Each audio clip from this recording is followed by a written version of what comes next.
Divine service. May we open our ears, hearts, and minds as we hear and receive the words of God coming from and led by Pastor Lord.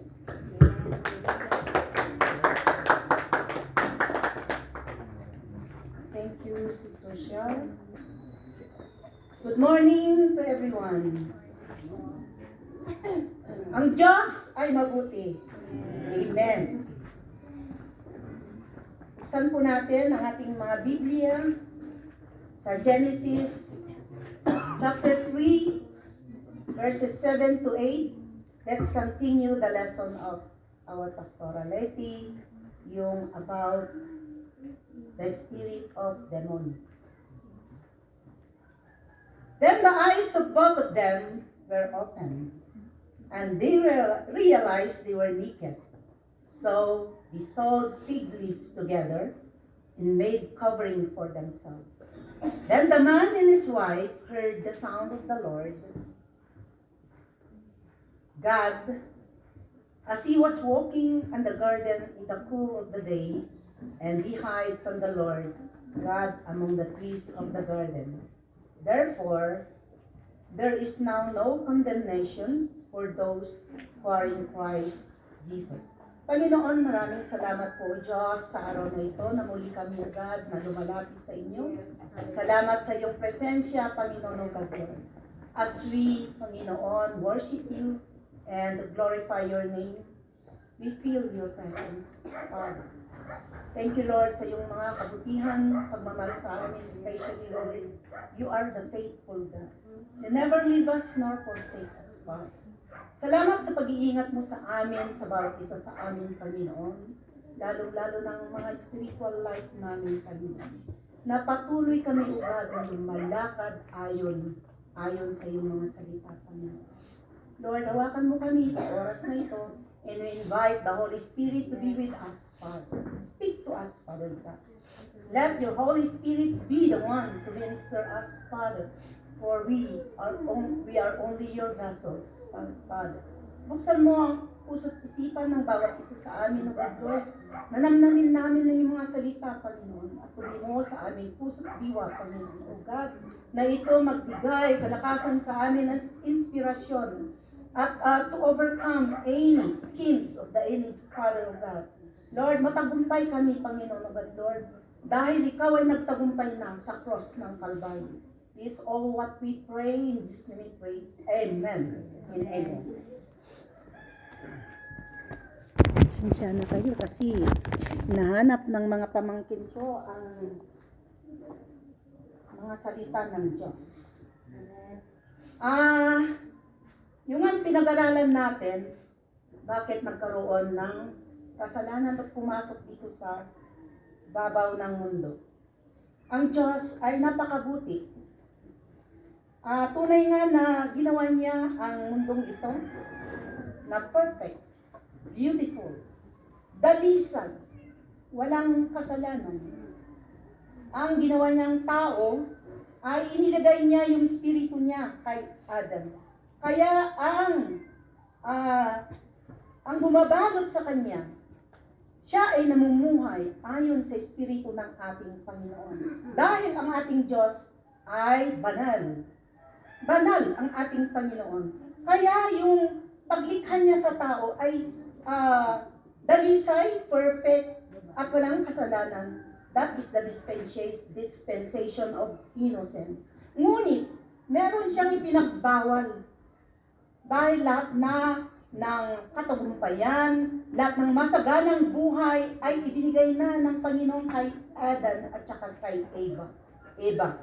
Ngunit, meron siyang ipinagbabawal na huwag nilang kainin ang kahoy sa gitna ng Garden of Eden dahil ito ay tree of good and evil. Kung kakainin nila ito at lalapitan, meron silang kaparusahan. Kaya, yung pagkakataon na yon ay binuyo sila ng ahas, si Satanas. Itong si Eva na binigay ni Lord na katuwang niya ay nabuyo. Kasi naman hindi niya talagang create. Naggaling sa dust si Adan lang. Galing si Eva sa tadyang ng lalaki kay Adam. Kung kaya't itong babae na ito ay madaling mabuyo. Kaya nabuyo siya ng Satanas at kinain niya yung prutas at ibinigay niya sa kanyang asawa. Kinain din ng kanyang asawa. Dahil minamahal niya si Eva, nakalimutan niya yung kabilin-bilinan ng ating Diyos. Kaya mga lalaki, ito ang tandaan ninyo. Mas mangunguna sana ang tinig ng Diyos kaysa yung hindi mesmerizer ng asawa katuwang na binibigay sa inyo o jowa. Dahil pag-aralan na muna ninyo kung ito ay makapagbibigay mabuti sa inyo o pagkapahiya. Alam niyo, yung ginawa nilang yun, namulat yung mga mata nila. Na-realize nila na sila ay hubot-hubad. Kasi they are in the dispensation of innocence. Wala silang kamuwang-muwang. Kahit sa kanilang mga sarili, ay hindi nila alam dahil ang Espiritu ng Diyos ay nasa kanila. Ngunit kinain nila itong ibinigay ni Satanas.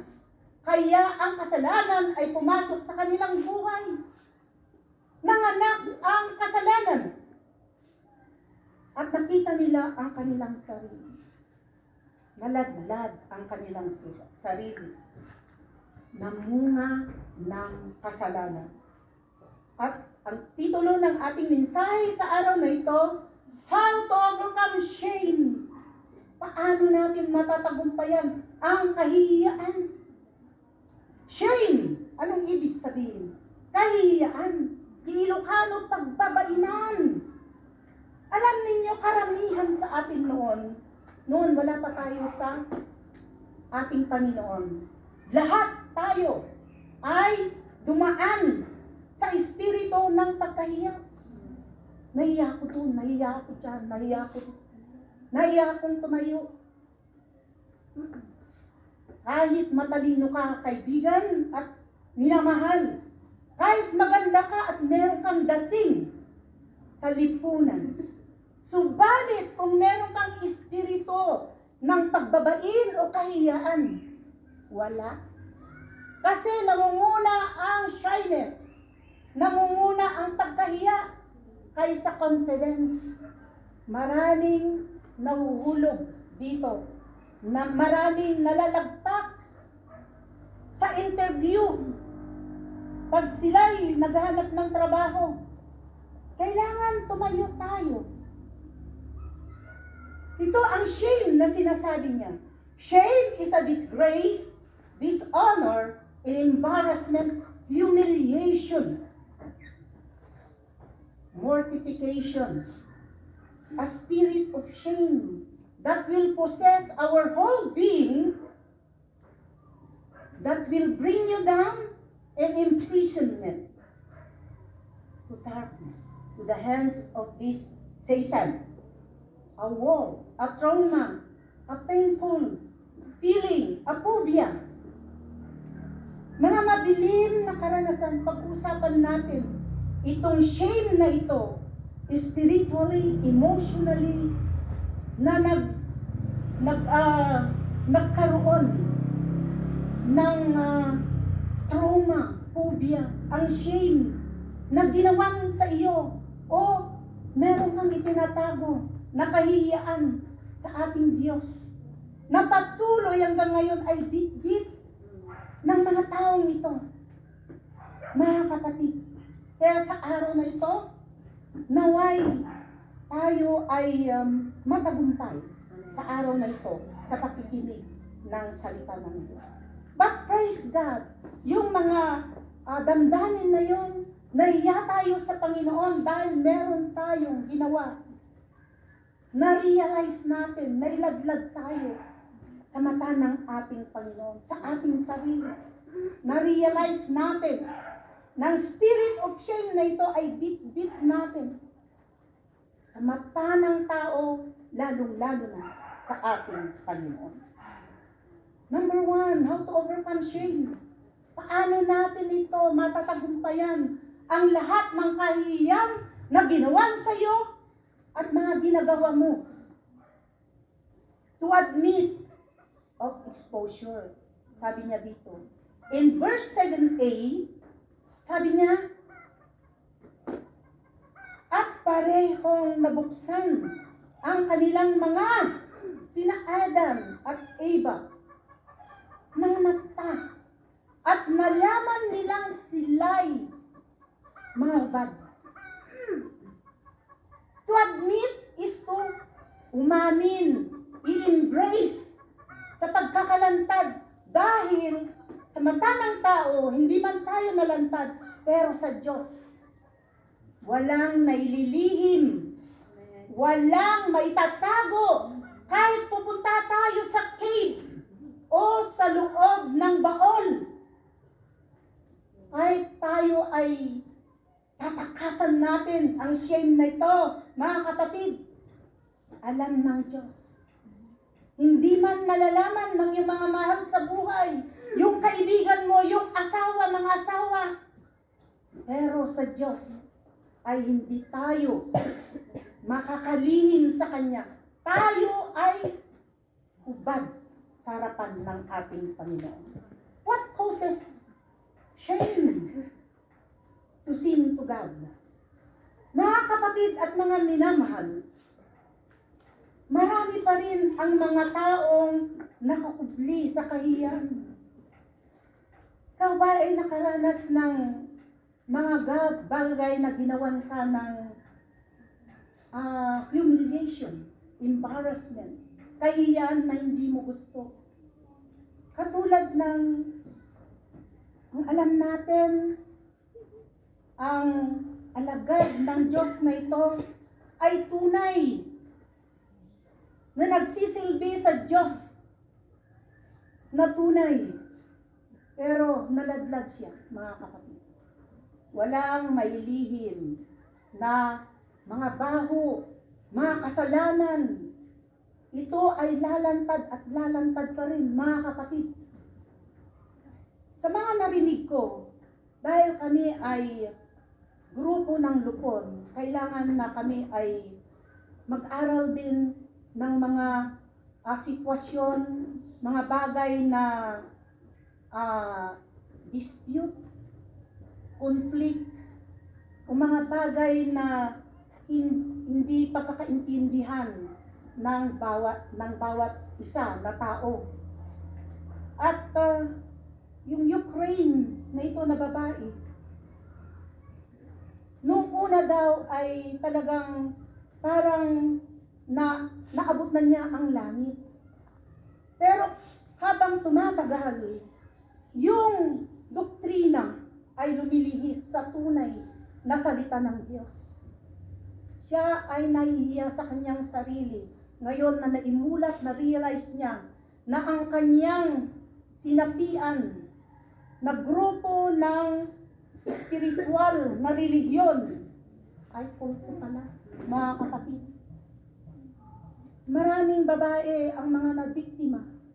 Ako ang nahihiya sa harapan ng Diyos, na parang lahat na ng Kristiyano ay nakakahiya na sa ginawa ng nagsisilbi na to, na akala mo ay tunay na appointed son.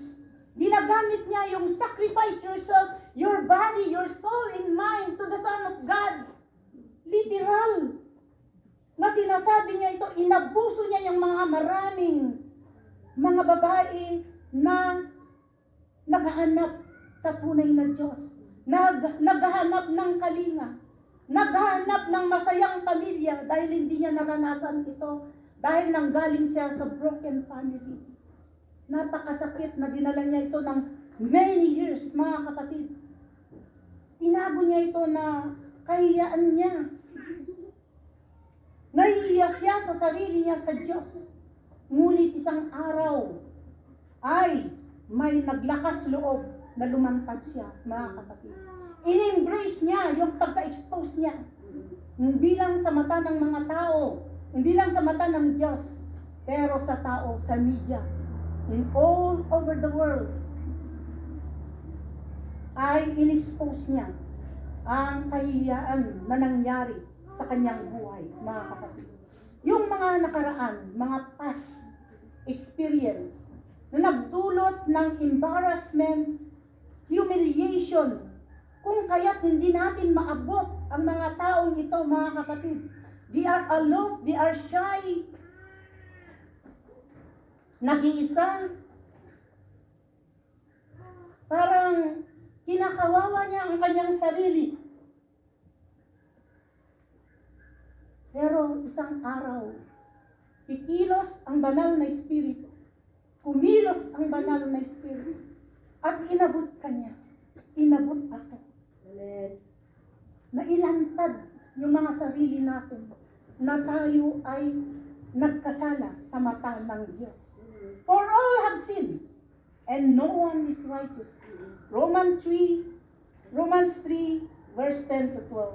There is none righteous, no, not one. There is none who understand. There is none who seek greater. Seek after God. Thy all have all turned aside. They have together become unprofitable. There is none who does good, no, not one. Kaya mga kapatid, huwag ka nang mahiya. Lahat tayo ay nagkasala. Lahat tayo ay may sablay sa buhay. Meron mga bagay na hanggang ngayon, yun pa rin ang bitbit natin. Kahit naglilingkod na tayo sa Diyos, pero minsan, naiisip natin yon at nagiging hadlang para tayo ay mamunga. Mamunga sana spiritually. Huwag kang magalala, kapatid, hindi lang ikaw ang nag-iisa na makasalanan. Tayong lahat ay makasalanan. Walang mabuti. Kahit sinasabi nila, lahat ay sinusunod ko. Lahat ng utos. 10 commandments. Mabait ako sa aking mga magulang. Sinusunod ko ang kanilang gusto. Sa aking asawa, I am faithful.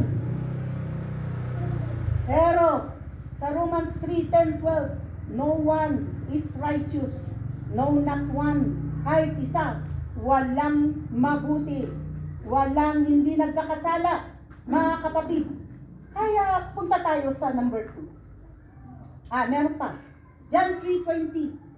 Everyone who does evil hates the light and will not come into the light for fear that their deeds will be exposed. Malalaman natin, kapatid, na ang lahat ng mga itinatago natin. Sabi nga niya dito, everyone who does evil hates the light. Oo nga, mga kapatid, yung patuloy na gumagawa ng kasamaan, humiliation, embarrassment to other people, hates light, and will not come into the light for fear. Wala siyang takot sa ating Diyos. Kaya patuloy na ginagawa nila ito. Yung mga nag-aabuso, tignan ninyo, mga kapatid. Kung nagpapakita ka ng mabuti sa hindi pa nakakakilala ng Diyos, kulang pa yon kabutihan na ibinibigay mo na lubos-lubos sa kapwa mo tao. Kulang pa yon. Kung kaya't, mga kapatid, stop na.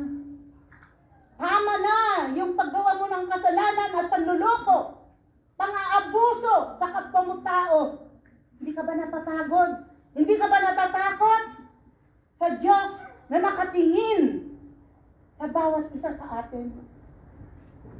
How to overcome guilt? Number 2, to take heed of guilt. Take heed.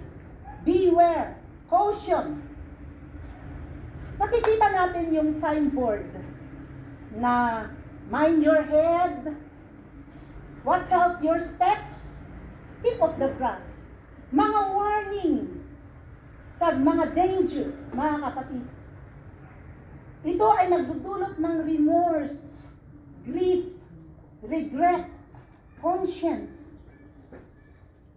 Yung budhi na walang katapusan, na sinisisi ang kanyang sarili. Bakit ko pa nakilala ang tao ito? At ang sabi niya, maging maingat tayo sa ating konsensya. Ang maging mag-ingat, caution, konsensya, timang sentensya kanya tayo. Jay konsensya, ti kakambal, ti tao. No awan ti konsensya mo, pag wala ka ng konsensya, wala na. Bato na yung puso kapag walang warning ang konsensya. Mayat kan madi, ti aramidan tayo, there is always this konsensya na sumusunod sa atin. Kung kaya't may takot tayo na gumawa na ng kasalanan. Ang konsensya na ito ay nag-uusig sa atin, pleaded guilty or not guilty. Kaya mag-ingat mga kapatid. In Genesis 3:7b, sabi niya rito, na binasa natin kanina, ni Eva ken Adan, gapo ti basol. Nakita nila ang kanilang mga sarili dahil may Tagalog tayo rito, ang Tagalog tayo. Nakita nila ang kanilang sarili na hubad. Kung kaya't kumuha sila ng dahon ng igos, fig tree. Dadakkel je bulong, iti fig tree. Nga mabalin nga pang linged, iti bagbagida. They sewed fig tree together and made coverings for themselves. So, yung Espiritu ng Diyos ay nawala na sa buong pagkatao ni Adan. Ang pumalit sa kanyang pagkatao ay pagkahiya dahil sinuway niya ang Diyos. Sinuway niya ang utos ng Diyos na huwag kainin ang prutas na ito dahil ito ay magdudulot ng kamatayan, magdudulot ng kasiraan sa relasyon niya sa ating Panginoon. At ang prutas na ito, mga kapatid, na binuyo ng ahas, na si Satanas, nagkaroon siya ng pride of life. Rebellious spirit. Dahil sa pinagbabawal na prutas, nanganak ang kasalanan. Dahil sa kanilang guilt, konsensya, sila ay nagtago, sila ay kumuha ng mga dahon para pantakip sa kanilang mga sarili. Hindi pwede mong takpan ang ginawa mong kasalanan sa mata ng Diyos. Kaya take heed, mga kapatid.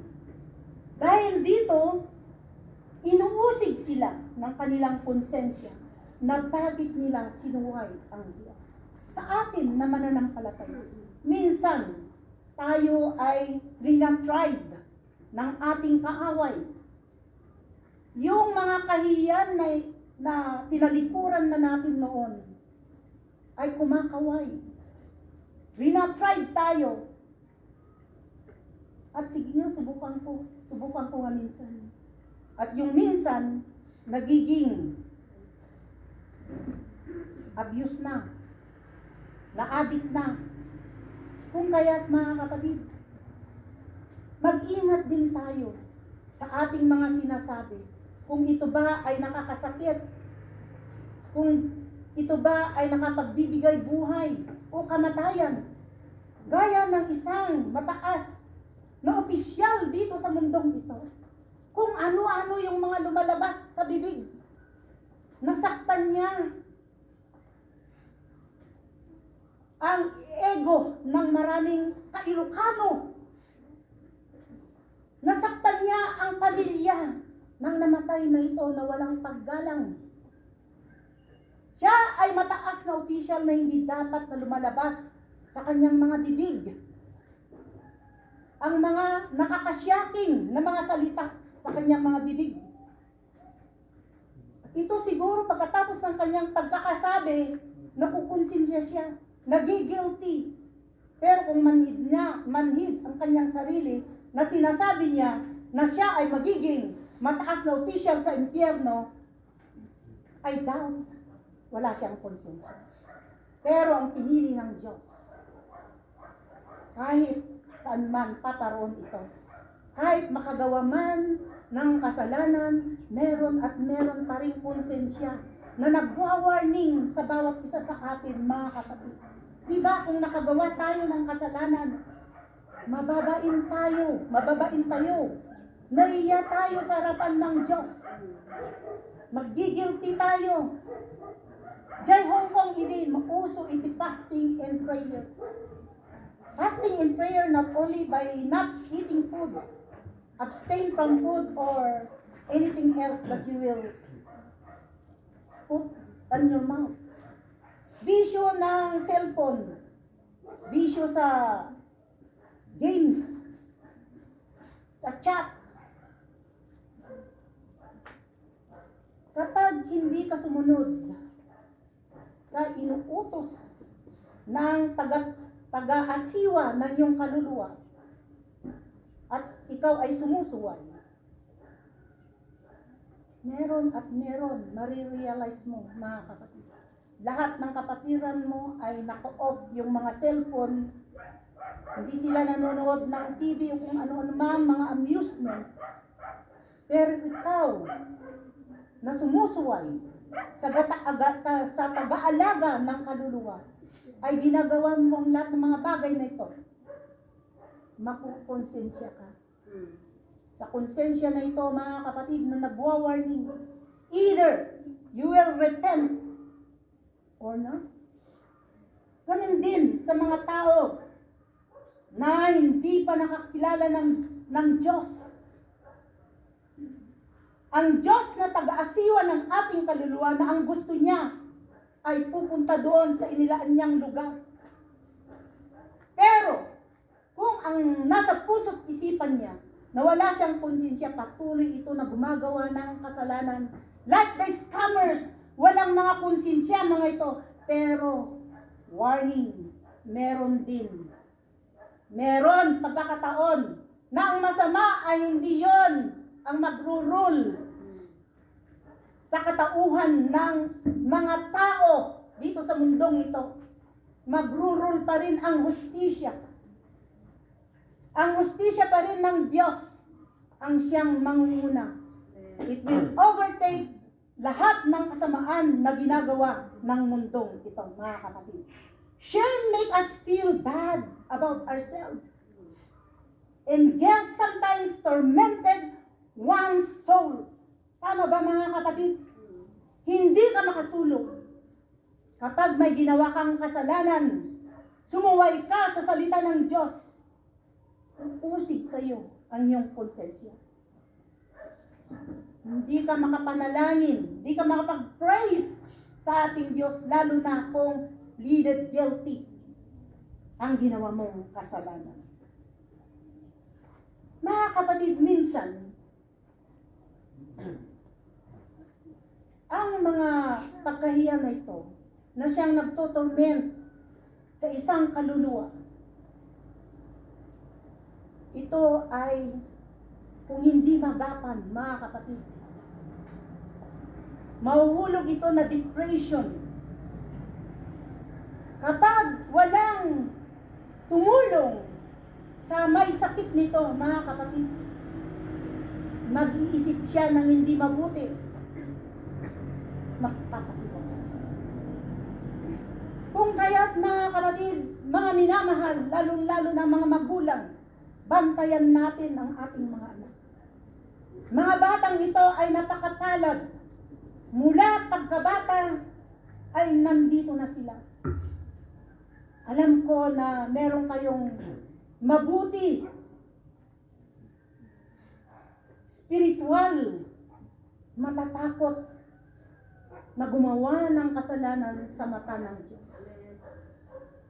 Kaya mga kapatid, mag-ingat tayo sa pananalita, sa ating mga pagkikilos, dahil nakikita tayo ng mga tao. At kung ito ay ginagawa pa rin natin, walang preno ang bunganga.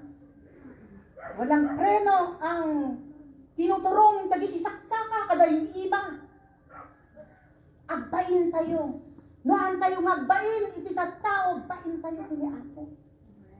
Proverbs 28:13, kunana whoever conceal their sins does not prosper, but the one who confesses and renounces them find mercy. Tama mga kapatid. Ang nagtatakip sa kanilang mga kasalanan ay di kailanman magkakaroon ng kalayaan. Ang kalayaan ay pagkabilanggo sa kasalanan. Hindi natin makakamtan ang malinis at masaganang pamumuhay gaya ng promise. Pangako ng Diyos ito. Ang lahat ng gumagawa ng mabuti at ang gumagawa ng kasalanan na hindi niya ito inaamin does not prosper at all. But the one who confesses and renounces them find mercy. Dahil ang ating Diyos ay mapagpatawad, mga kapatid. Ang tao ay nagtatanim ng sama ng loob.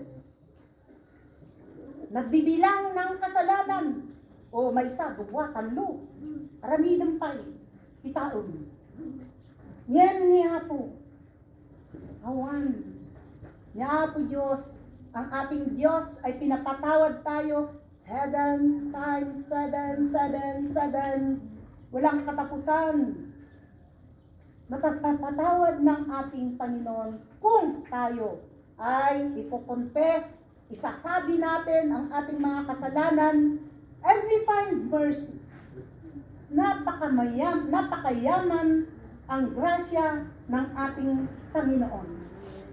Your trauma, especially in sexual shame, abusive shame, maniac or addiction, illicit relationship, and any others na kababain, mga shameful acts that will bring shame entire your life. God does not want us to feel that way. Na yung konsensya ay laging inuusik ang buo nating pagkatao. That will lead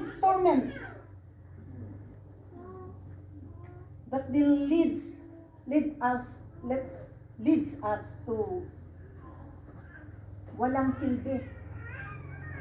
He wants us to receive His forgiveness, mga kapatid, and grace when we surrender our sin to Him. In Romans 8 verse 1, so now there is no condemnation for those who belong to Christ Jesus, and because you belong to Him, the power of life, the giving Spirit has freed you from the power of sin, from Satan, that leads to death, mga kapatid. There is no condemnation in Christ Jesus. Our Lord Jesus does not shame you. Our Lord God, Jesus Christ, does not want to give you a tormented soul of shame and guilt, but rather He will forgive us and embrace us because we are His children, mga kapatid.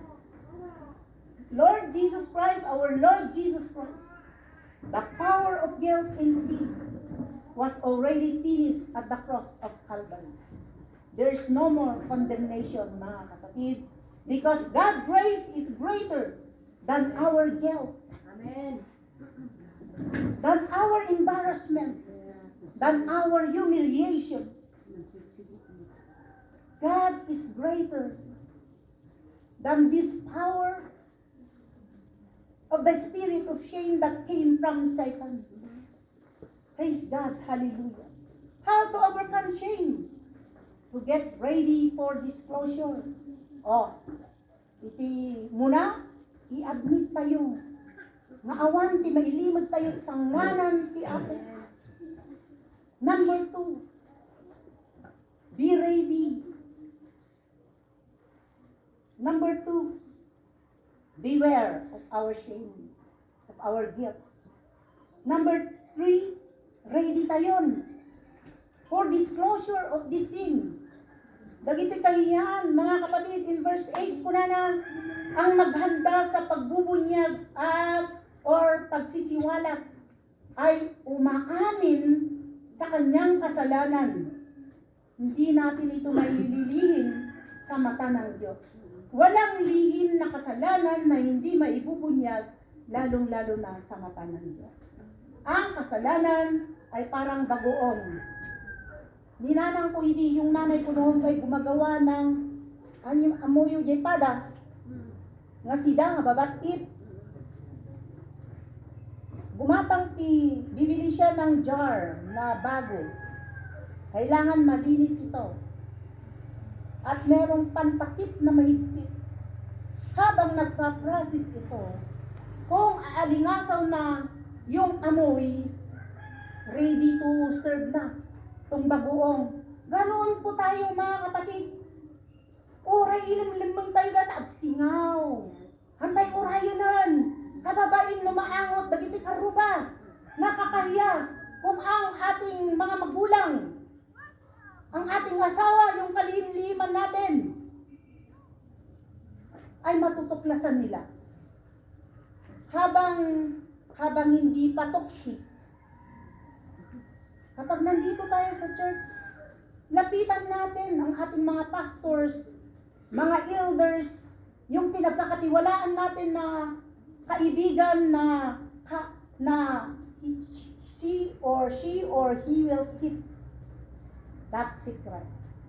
Dahil minsan ang kasalanan na ito ay depende rin mga kapatid kung ito ay pwede mong ibunyag sa buong mundo or sa pili lang mga kapatid.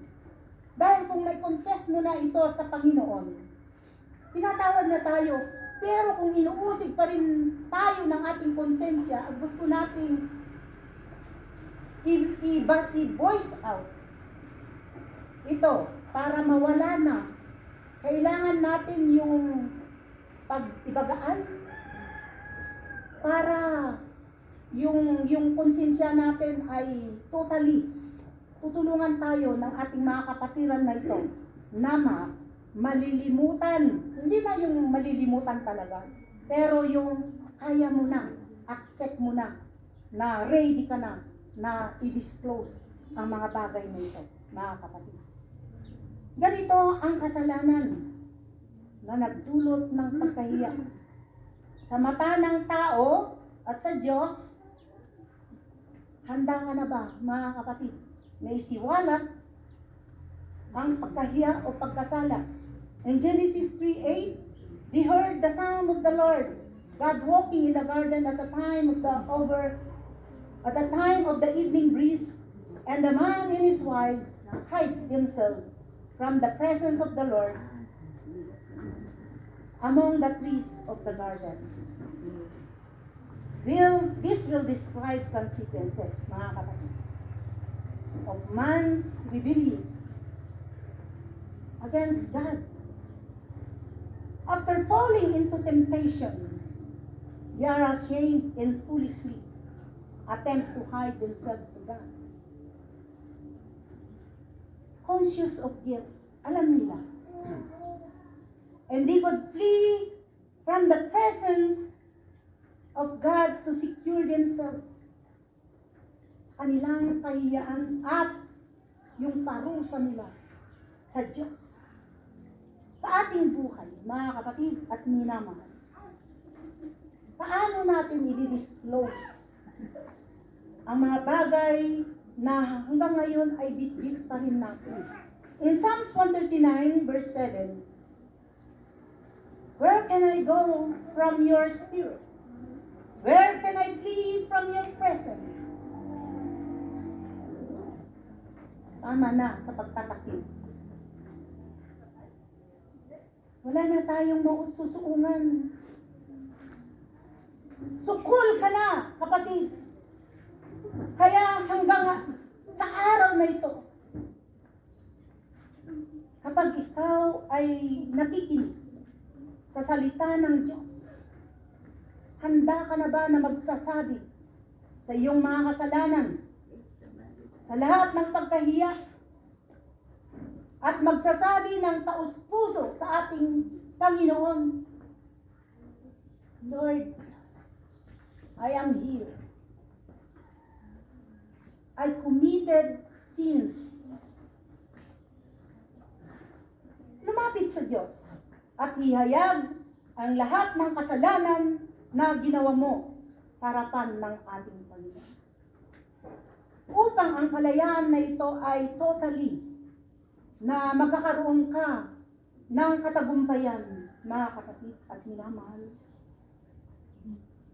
Lumapit tayo sa katiwa-tiwala kung ito ay talagang malalim, kung ito ay talagang sekreto na dapat ilihim.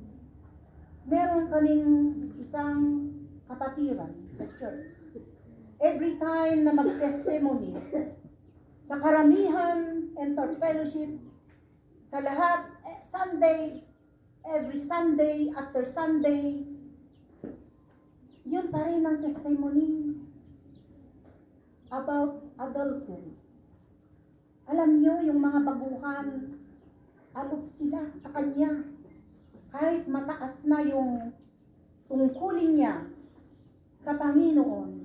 Pero kung ang testimony na ito ay inilaladlad mo sa lahat na lang ng tao na dapat din ay meron ding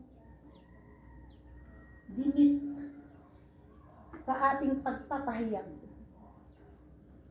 Dapat sana yung sinabi niya, napakabuti ang ating Panginoon dahil pinalaya niya ako na lubos-lubusan sa madilim kong karanasan. Yun lang. Pero kung lahat na lang detalyado sa mga baguhan na hindi nila maunawaan ito, mga kapatid, ito ay nakapagbibigay humiliation sa kanila, embarrassment.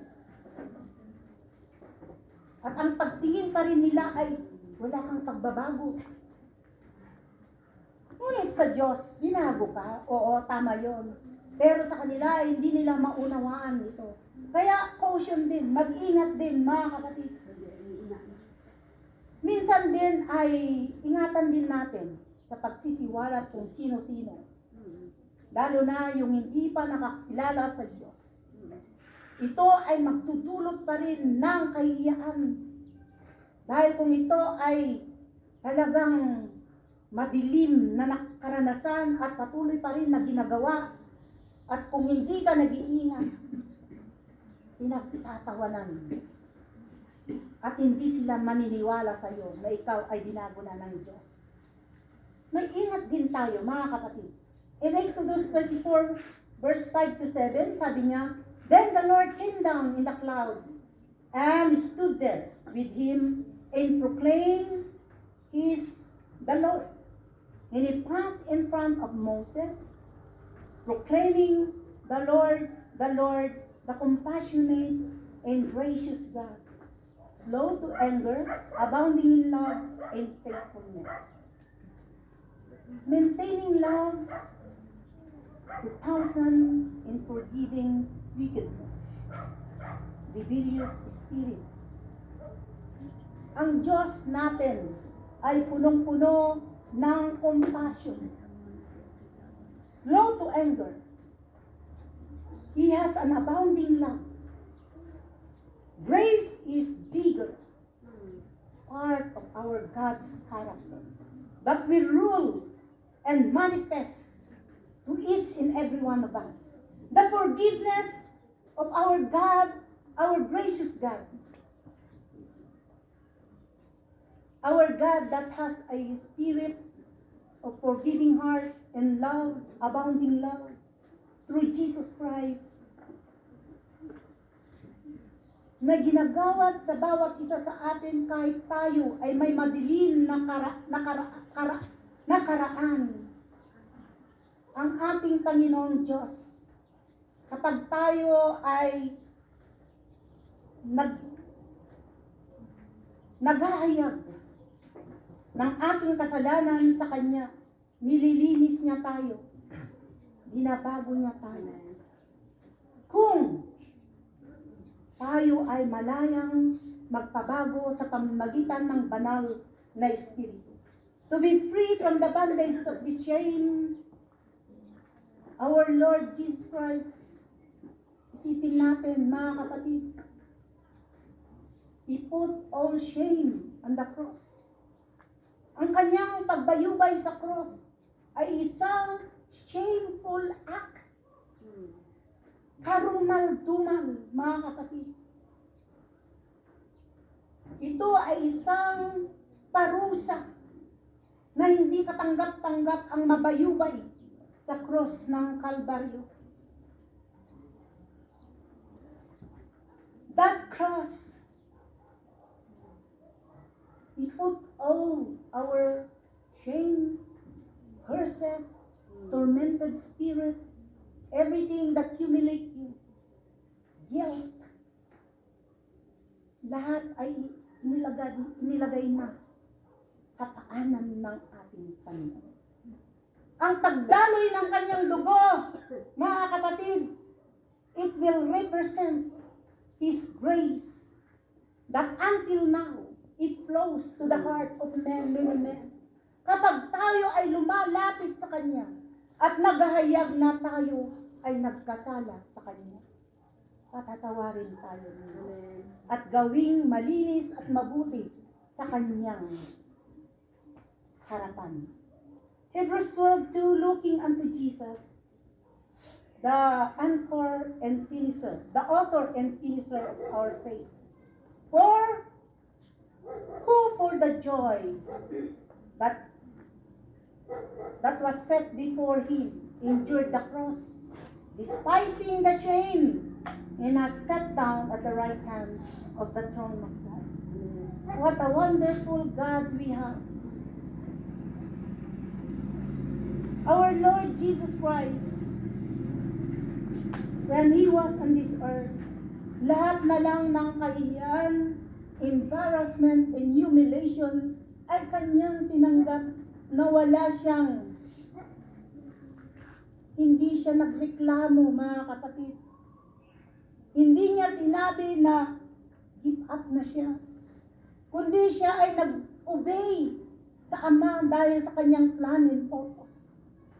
Sa Kanyang pagbayubay sa cross ng Kalbaryo, hinapos na niya yung mga batas na binigay sa Old Testament na walang sino man na makapagsunod sa batas na ito, mga kapatid. Na nagbigay kahiyan din sa mga bayan ng Israel, mga kapatid.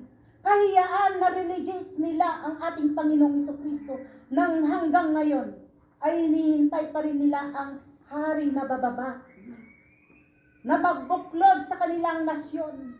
Hindi na nila alam na pumunta na ang ating Panginoong Jesucristo para tayo ay tubusin.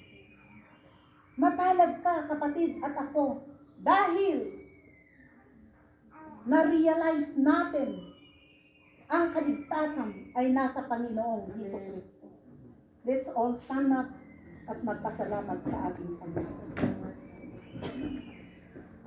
Hallelujah, Lord. Hallelujah. We praise you, we glorify you. Kantahin lang muna natin yun. The art of yung pinanta natin lang.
namin sa araw na ito, how great Thou art, Father. Lord, mabain kami ako sa wala. Saliksikin mo ang aming mga puso, Panginoon, sa oras na ito. Kung meron pa bahid, kasalanan, lahat, Panginoon, ay wala po kami may lilihim sa iyong harapan. Here we are, Lord. Nakikita mo kami. Wala kaming may patago.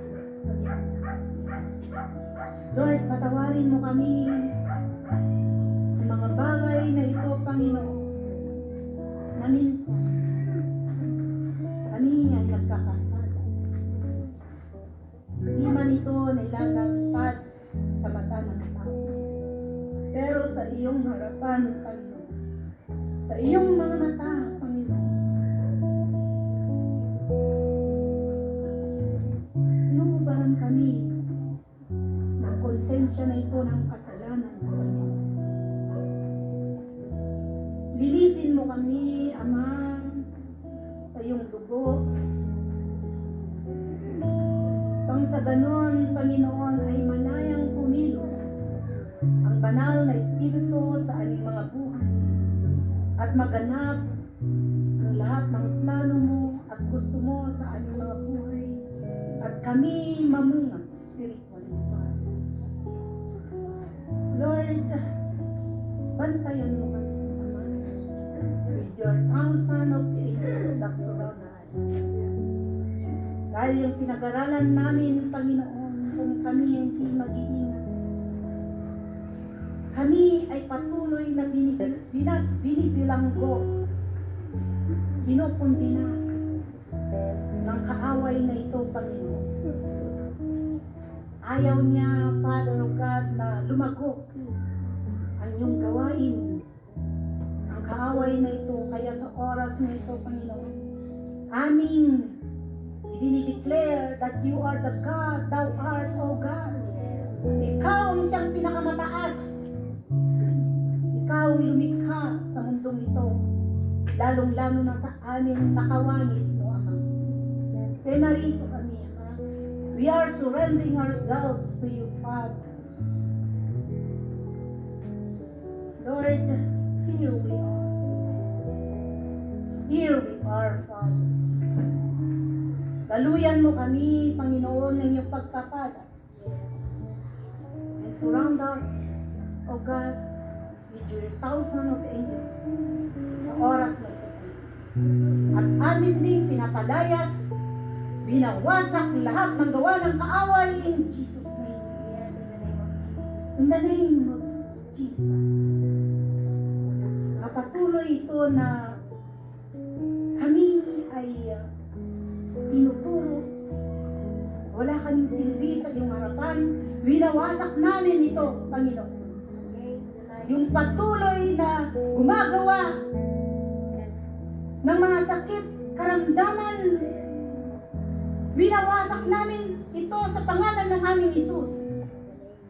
Maging sa mga lahat ng espiritu ng pagkahiya, sa oras na ito, dinideclare namin na sa pangalan mo, Panginoong Isus, ay winawasak namin ang espiritu na ito, Panginoon. In Jesus' name. Lord, ikaw ang siyang maghari sa aming mga buhay, Father God. Tulungan mo kami, O Panginoon. Kagamit-gamit kami, O God,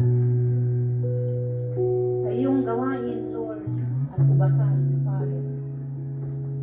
Lord, patuloy kami, O God, Lord, na nananalangin sa aming mga mahal sa buhay na hindi pa nakakilala sa iyo. At lahat ng mga nabackslide, Panginoon, restore them, Father, in your name, Jesus. Sa pamamagitan ng gawain ng miraculous power of the Holy Spirit. Walang imposible sa iyo, Panginoon. Idinadalangin namin ang lahat ng lumayo sa iyong presensya, Panginoon, na sa araw na ito Kumilos ka, banal na Espiritu, pabalikin mo sila. Lord, put in their heart, O God, that they will realize that you are the God, our Savior. The God that will deliver from the bondage of this sin, Panginoon. Panginoon, maraming salamat po sa aming naringgan. Patuloy ka, O God, Lord, na ingatan ang bawat isa sa amin, Panginoon. Salamat sa lahat ng mga salita na ito na tumimo sa aming mga puso, diwa, na hindi lang nakinig, Panginoon, sa araw na ito. Ngunit ito ay mamunga, Panginoon. Magbunga.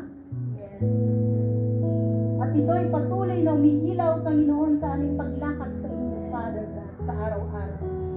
That we will focus and we will fix our eyes only unto you, our Lord Jesus Christ. That you are the author and finisher of our faith. Na sinabi mo, Panginoon, na kung kami ay magsasabi, maghahayag na kung sino kami, Panginoon, we will find mercy and compassion, O God, Lord, sa iyong harapan. And you will bless us, Panginoon, sa aming mga pagkakas. Okay, Lord, thank you, Father God, for this day. Lahat ng ginawa mo, Panginoon, salamat sa buhay ng ating mga kapatiran na ito, Panginoon. Patuloy ka, God, Lord, na samahan mo kami saan man kami pupunta sa araw na ito. Salamat sa iyong banal na Espiritu. Salamat sa iyong banal na salita. This is all we pray in Jesus' name. Amen.